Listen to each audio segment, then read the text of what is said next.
আচ্ছা, আমরা এখন লবণ খেতে চলে আসছি। আমরা সরেজমিন লবণ দেখতে চলে আসছি মহেশখালী দ্বীপে, তাই না? শুকাইতে গেলে তো অনেক সময় লাগবে। ও হয়তো যারা উপর থেকে পানিটা নিয়ে নিল, আমরা চা খাইলে নিচেই জমে না? হ্যাঁ স্যার। ওরকম বোধ হয় যে উপর থেকে তোমার পানিটা নিয়ে গেল, তাহলে সহজ।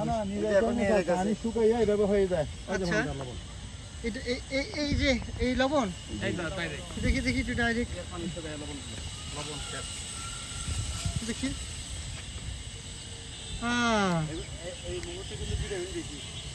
এগুলোই তো চলো গ্রামের মধ্যে, তো এগুলোই চলো স্যার। এই যে নাও, আচ্ছা, এটা হলো কি এই যে পানিগুলো স্যার, এই যে পানিগুলো ওখানে দিতে স্যার কি ওইখানে লবণ হবে? লবণগুলো তুলে ফেলতেছে তো এখন, এই পানিগুলো দিতে, পানিগুলো 2 দিন পর আবার লবণ হবে। আচ্ছা আচ্ছা আচ্ছা। এই যে এভাবে লবণগুলো হবে আর কি শুকাইয়া, রৌদ্র থাকলে আর আবহাওয়া ক্লিয়ার থাকলে 2 দিন পর পর, 2 দিন পর পরই হয়। 2 দিন পর পর হবে। কয়দিন লাগে এটা লবণ ই করতে? এই যে 2 দিন লাগবে বলছি, যে এখন পানিগুলো দিতে এটা তো জমাইছে, জমানোর আগে আস্তর করে আছে, এরকম দেখতে পারি না আমরা কোথাও। ওখানে তার তুলে ফেলছে আর কি।